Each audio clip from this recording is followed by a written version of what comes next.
อ่าสบายดีเนาะสบายดีมื้อนี้มื้อวันศุกร์เนาะสบายดีเด้อมื้อนี้วันศุกร์วันที่23เดือน9ปี2022เนาะผู้ใดเข้ามาเบิ่งแล้วก็อย่าลืมกดไลค์กดแชร์เด้อขอคนละ1ไลค์1แชร์เนาะแชร์เพื่อเป็นกำลังใจมื้อนี้เฮามาลุ้นเลขทูปนำกันเนาะว่ามื้อนี้เลขทูปเลขลาวเลขเวียดจะออกมาเป็นเลขหยังเนา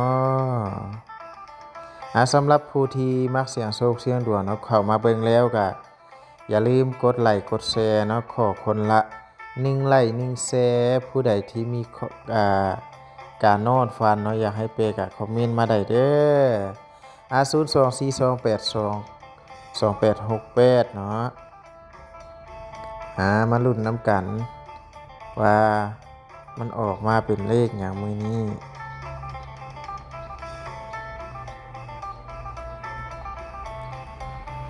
ี้จะมีเลขเวียดและก็เลขลาวเนาะ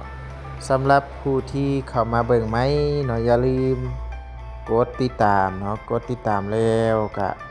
กดกระดิ่งแจ้งเตือนเนาะเพื่อจะบ่ได้พลาดเนาะ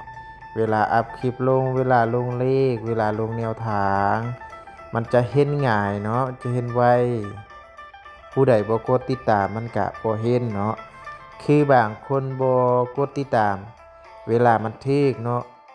ค่อย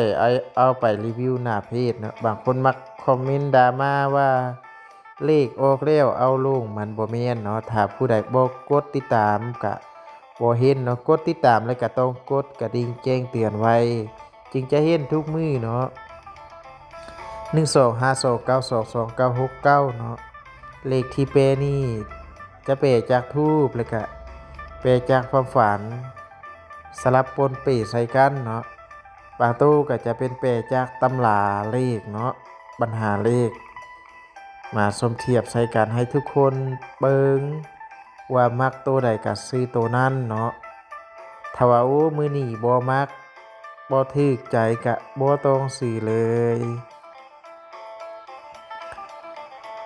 การเสี่ยงโชคเสี่ยงดวงมันบ่มีหยังแน่นอนเนาะมีได้มีเสียมีเข้ามีหลุดฉะนั้นต้องมีสติในการเสี่ยงโชคเสี่ยงดวง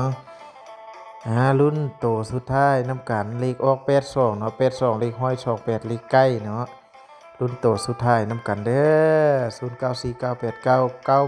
09498998เนาะบางคนจะว่าเลขมันเป็นเลข9แล้วมันออกแล้วมันสิบ่ออกอีกอย่าประมาทเนาะออกแล้วก็ออกอีกเนาะเลขเนาะ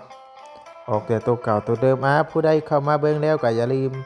กดไลค์กดแชร์มักแท้กดติดตามเด้อ